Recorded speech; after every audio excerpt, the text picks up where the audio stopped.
करिएगा। Electoral bond के बारे में आप सब काफ़ी कुछ जानते हैं। ये 2017 के फाइनेंस एक्ट से इंट्रोड्यूस किया गया था। 2018 के शुरुआत में स्कीम के थ्रू लागू किया गया। बॉन्ड में ये था कि 1000 से लेकर 1 करोड़ तक के बॉन्ड इशू करे जाएंगे। स्टेट बैंक इशू करेगा, उस पर किसी का नाम नहीं होगा, बेरर बॉन्ड होंगे, फ्रीली ट्रांसफरेबल होंगे।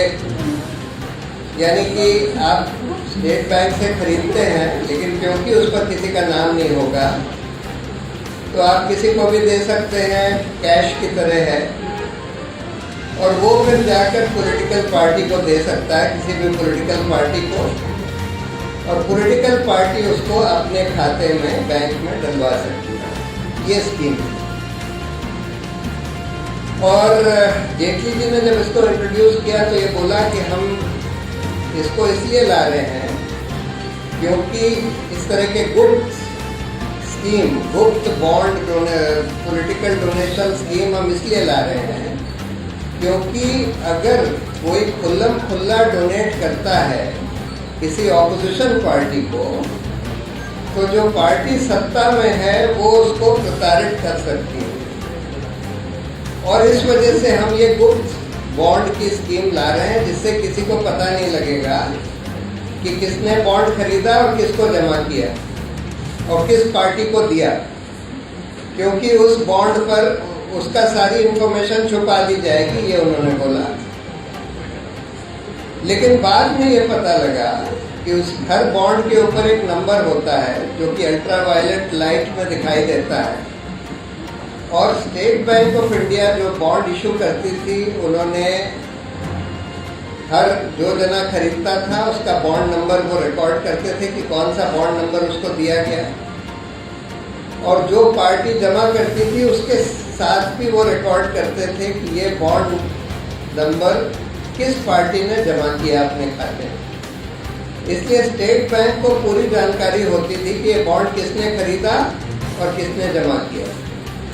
और क्योंकि स्टेट बैंक सरकारी बैंक है तो इसलिए सरकार को, केंद्र सरकार को पूरी जानकारी होती थी कि ये डोनेशन किसको दिया जा रहा है। यानी कि जेटली साहब का जो जस्टिफिकेशन था कि हम ये नहीं चाहते कि लोगों को ये पता लगे कि ऑपोजिशन को कौन डोनेट कर रहा है, ये झूठा जस्टिफिकेशन था, क्योंकि केंद्र सरकार को थ्रू आउट ये पता था कि ऑपोजिशन को कौन डोनेट कर रहा है।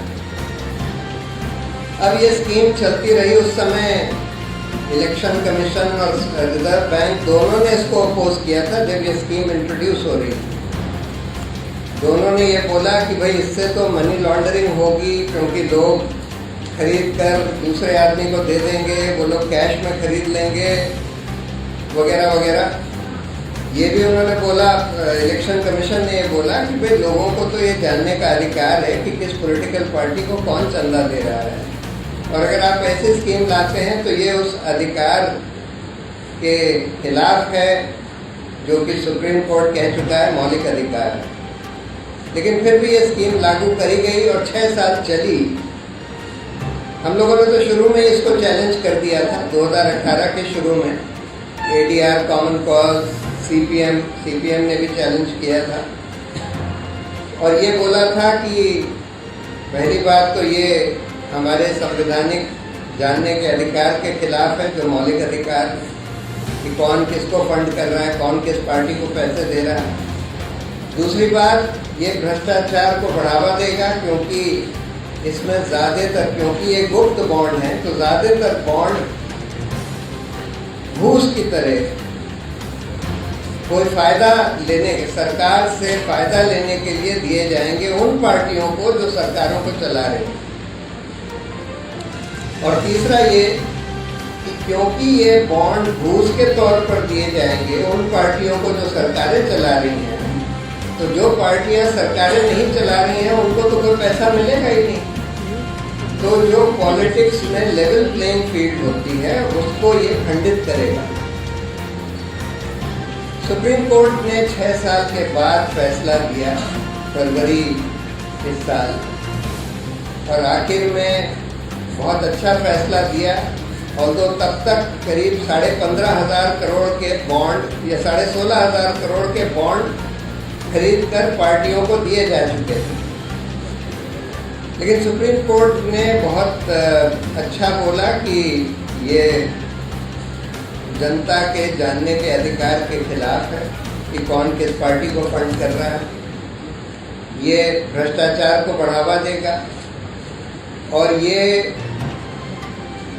लेवल प्लेइंग फील्ड को भी डिस्टर्ब करेगा और मनी लॉन्ड्रिंग वगैरह प्रमोट करेगा। और इस आधार पर सुप्रीम कोर्ट ने रद्द कर दिया। सिर्फ यही नहीं रद्द किया, सुप्रीम कोर्ट ने एक और कानून जो उसके साथ लाया गया था कि उससे पहले कानून ये कहता था कि कोई भी कंपनी अपने प्रॉफिट का 7.5% से ज़्यादा पॉलिटिकल डोनेशन पार्टियों को नहीं दे सकती। लेकिन इसी इलेक्टोरल बॉन्ड स्कीम के साथ उसमें एक संशोधन कर दिया और ये कह दिया कि नहीं, अब ये लिमिट हटा दी जाती है। कितना भी कोई भी कंपनी कितना भी पैसा दे सकती है, चाहे उसका प्रॉफिट हो चाहे ना हो। सुप्रीम कोर्ट ने इस अमेंडमेंट को भी रद्द कर दिया। उन्होंने बोला कि इस तरह का unlimited corporate donation loss making कंपनियां या जिन कंपनियों का उतना प्रॉफिट भी नहीं है, ये देना तो खतरनाक होगा, इससे मनी लॉन्ड्रिंग वगैरह होगी और ये हमारे डेमोक्रेसी को खंडित करेगा। लेकिन सबसे बड़ी बात जो सुप्रीम कोर्ट ने करी वो ये करी, ये कह दिया स्टेट बैंक को कि भाई आप इसकी पूरे अभी तक जो बॉन्ड खरीदे गए और पॉलिटिकल पार्टियों के पास जमा करे गए 2019 के बाद, जब से एक इंटरिम ऑर्डर सुप्रीम कोर्ट ने दिया था, यानी 1 साल स्कीम चलने के बाद सुप्रीम कोर्ट ने एक इंटरिम ऑर्डर दिया था कि भाई सारी पॉलिटिकल पार्टियां इलेक्शन कमीशन को जानकारी दें कि उनको बॉन्ड किसने दिए। तो उस डेट के बाद अप्रैल 2019 के बाद से जितने भी बॉन्ड खरीदे गए, जमा करे गए, उसकी पूरी सूचना स्टेट बैंक ऑफ इंडिया सार्वजनिक करे। पहले तो स्टेट बैंक ऑफ इंडिया ने बहुत आनाकानी करी। सुप्रीम कोर्ट ने बोला 3 हफ्ते के अंदर करिए। 3 हफ्ते बाद स्टेट बैंक ने एप्लीकेशन फाइल करी कि हमको अभी 3.5 महीने और लगेंगे और हमको समय दे दीजिए 30 जून तक, यानी चुनाव निकल जाए उसके बाद हम ये सूचना दें। सुप्रीम कोर्ट ने बोला कुछ नहीं, आप कल तक सूचना दीजिए। ये उन्होंने दी। फिर अगले दिन, जिसमें 2 कॉलम में दी, एक कॉलम में लिख दिया कि किन कंपनियों ने ये बॉन्ड खरीदे किस दिन, और दूसरे कॉलम में लिख दिया कि दूसरी तरफ लिख दिया कि किन पार्टियों ने कितने रुपए के बॉन्ड कब कब जमा किए, लेकिन बॉन्ड नंबर नहीं बताया। तब सुप्रीम कोर्ट ने उनको फिर से खड़काया कि भाई आप बॉन्ड नंबर भी बताइए। तब उन्होंने बॉन्ड नंबर बताए और तुरंत लोगों ने 2 मिनट के अंदर मैच कर लिए कि कौन सा बॉन्ड किस कंपनी ने खरीद कर किस पार्टी को दिया। और जब ये सूचना बाहर आई तो कुछ खोजी पत्रकारों ने, जो ऑल्टरनेट मीडिया में थे, उन लोगों ने फटाफट ये खोज कर ली कि भाई इस कंपनी ने इस पार्टी को बॉन्ड दिया, इस पार्टी की सरकार से इनको क्या फ़ायदा दिया गया।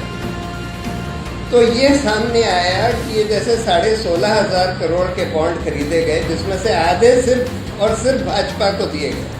8,500 करोड़ के बॉन्ड सिर्फ भाजपा को मिले और बाकी आधे बॉन्ड्स उन पार्टियों को मिले जो अलग अलग राज्यों में रूल कर रही थी। तृणमूल कांग्रेस को मिले कुछ 1200-1300 करोड़, कांग्रेस को मिले कुछ 1,000-1,100 करोड़, ये जो नवीन पटनायक की पार्टी को मिले, बीआरएस को मिले। इस तरह से जो राज्यों में रूल कर रही थी उन पार्टियों को बाकी पैसा मिला। जो पार्टी रूल कर रही थी, उनको नहीं रूल कर रही थी स्टेट्स में भी, उनको कुछ पैसा नहीं मिला।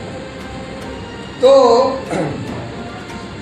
जो चीज़ बाहर आई है वो ये है कि 16,500 करोड़ में से कम 10,000 करोड़ के बॉन्ड उन कंपनियों ने उन पार्टियों को दिए जिन पार्टियों की सरकार ने उन कंपनियों को किसी न किसी तरह का कोई फायदा पहुंचाया, यानी घूस के तौर पर ये बॉन्ड दिए गए।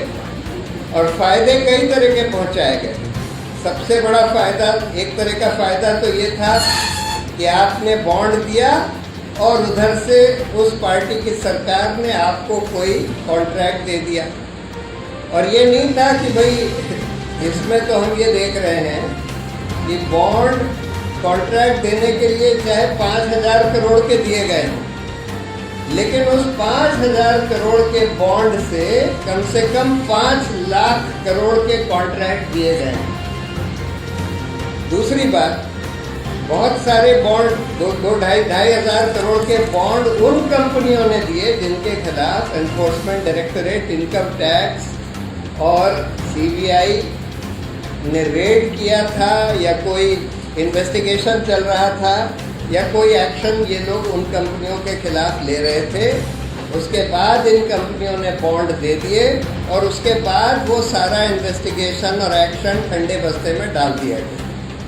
यानी कि या तो ये रुपए वसूली के तौर पर उन कंपनियों से लिए गए कि भाई उनके ऊपर रेड, उनको डरा दिया कि तुम्हारे खिलाफ हम इनकम टैक्स का ही एक्शन ले लेंगे या ईडी का एक्शन ले लेंगे, और उससे फिर वसूली कर ली, जैसे कि ये लोग गुंडे लोग हफ्ता लेते हैं, उसी तरह से सरकार ने, और ये सारा भाजपा की सरकार ने किया, क्योंकि ईडी, आईटी, सीबीआई सब भाजपा के कंट्रोल में थे। दूसरा कि उन्होंने सचमुच टैक्स की चोरी करी या मनी लॉन्ड्रिंग करी और ईडी, आईटी का एक्शन हुआ, और फिर उन्होंने पैसा दे दिया बॉन्ड के थ्रू, और फिर उस एक्शन को रोक दिया। और कुछ बॉन्ड उन कंपनियों ने दिए जो अपने हक में पॉलिसी बदलवाना चाहती थी। एक ग्रासिम इंडस्ट्रीज है, ये आदित्य बिरला ग्रुप की, उन्होंने कुछ बॉन्ड दिए 100 करोड़ से ज़्यादा के भाजपा को, और उनके हक में इंपोर्ट पॉलिसी बदल दी गई। उसी तरह से भारतीय टेलीकॉम ने करीब 150 करोड़ के बॉन्ड भाजपा को दिए, और भारतीय टेलीकॉम को सैटेलाइट स्पेक्ट्रम का कोई एलोकेशन कर दिया गया बगैर नीलामी के।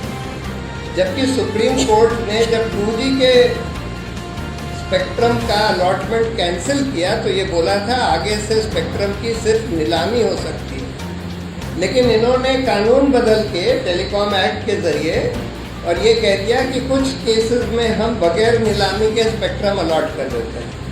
लेकिन ये अच्छी बात हुई कि इन्होंने फिर जब सुप्रीम कोर्ट में एप्लीकेशन दी कि भाई हमको आप परमिशन दे दीजिए कि हम स्पेक्ट्रम ये अलॉट कर दें बगैर ऑप्शन के, तो सुप्रीम कोर्ट ने उस एप्लीकेशन को नॉन मेंटेनेबल कह के निरस्त कर दिया। तो अब शायद ये लोग अलॉट कर भी नहीं पाएंगे। इन्होंने डिसीजन तो ले लिया था लेकिन अब शायद नहीं कर पाएंगे। लेकिन उससे भी खतरनाक चीज़ ये हुई कि कई दवाई वाली कंपनियों ने कई हजार करोड़ के बॉन्ड भाजपा को और कई राज्य सरकारों में जो पार्टियां काबिज थीं उनको दिए। और ये लोग, ये कंपनियां बड़ी खतरनाक दवाइयां बना रही थी जिनको कि किसी न किसी रेगुलेटरी अथॉरिटी ने या किसी ने बोल दिया था कि ये बिल्कुल जानलेवा दवाइयां हैं या सब स्टैंडर्ड हैं या इससे बहुत हेल्थ को, सेहत पर नुकसान हो सकता है। उसके बाद इन कंपनियों ने ये बॉन्ड दिए और उसके बाद उनके ऊपर जो सारा ड्रग रेगुलेटर वगैरह का एक्शन था वो सब खत्म कर दिया। तो तरह तरह से ये इलेक्टोरल बॉन्ड दिए गए घूस के तौर पर, कॉन्ट्रैक्ट के लिए, ईडी-आईटी का एक्शन से बचने के लिए, पॉलिसी अपने हक में बनवाने के लिए, ड्रग रेगुलेटर से बचने के लिए। और इस वजह से निर्मला सीतारमण के हस्बैंड जो है परकला प्रभाकर, वो कहते हैं कि ये सिर्फ हिंदुस्तान का ही नहीं, विश्व का सबसे बड़ा घोटाला। इसमें कम से कम 5 लाख करोड़ के कॉन्ट्रैक्ट्स को इन्फ्लुएंस किया, कई लाख करोड़ का मनी लॉन्ड्रिंग या इनकम टैक्स की चोरी को रोक दिया है, मतलब उसको चलने दिया है। बहुत सारी सब स्टैंडर्ड जानलेवा दवाइयां चलने दी हैं जिसकी वजह से शायद लाखों लोगों को मौत के घाट उतार दिया गया। तो अब सवाल ये है, इतना बड़ा घोटाला हो गया जो कि हमारे कानून में बड़ा बहुत ही संगीन अपराध है, प्रिवेंशन ऑफ करप्शन एक्ट में। अब इस पर किसी की जवाबदेही होगी कि नहीं? जो कंपनी में जो लोग थे जो इस कॉन्स्पिरेसी में शामिल हुए, पार्टी में जो लोग थे जो इस कॉन्स्पिरेसी में शामिल हुए, सरकारों में जो लोग थे, ईडी, आईटी, सीबीआई में जो लोग थे जो इस कॉन्स्पिरेसी में शामिल हुए, उनकी जवाबदेही तय होगी कि नहीं? और इन पार्टियों से जिन्होंने ये घूस का पैसा लिया, उनसे ये पैसा वसूला जाएगा कि नहीं? क्योंकि अभी तक सुप्रीम कोर्ट ने ये नहीं बोला है कि इलेक्टोरल बॉन्ड तो रद्द कर दिया, लेकिन ये नहीं बोला कि जिन पार्टियों को बॉन्ड का पैसा मिला वो वापस करें, क्योंकि पॉलिटिकल डोनेशन इलीगल नहीं था, उसकी गोपनीयता इलीगल थी। तो जब उन्होंने गोपनीयता का पर्दाफाश कर दिया तो उन्होंने बोला ठीक है, हम गोपनीयता का पर्दाफाश कर रहे हैं, लेकिन घूस लेना तो बिल्कुल इलीगल है। अगर किसी ने घूस के पैसे लिए हैं किसी भी पार्टी ने, तो वो पैसा तो उनको वापस करना होगा। तो इसलिए हम लोगों ने कॉमन कॉज और centre for public interest litigation ने एक नई पिटीशन फाइल करी है, जिसकी सुनवाई अब जल्दी ही होगी, जिसमें हमने ये मांग करी है कि एक स्पेशल इन्वेस्टिगेशन टीम का गठन किया जाए, क्योंकि इसका इन्वेस्टिगेशन सीबीआई, ईडी वगैरह तो कर नहीं सकते, वो लोग तो खुद ही इस घोटाले में शामिल है। इसलिए एक बिल्कुल स्वतंत्र एसआईटी का गठन किया जाए और एक सुप्रीम कोर्ट के रिटायर्ड जज की निगरानी में किया जाए, जिसका इन्वेस्टिगेशन हो और ये पता लगाया जाए कि कौन कौन लोग शामिल थे और उनको जवाबदेह ठहराया जाए और पॉलिटिकल पार्टियों से घूस का पैसा वसूला जाए।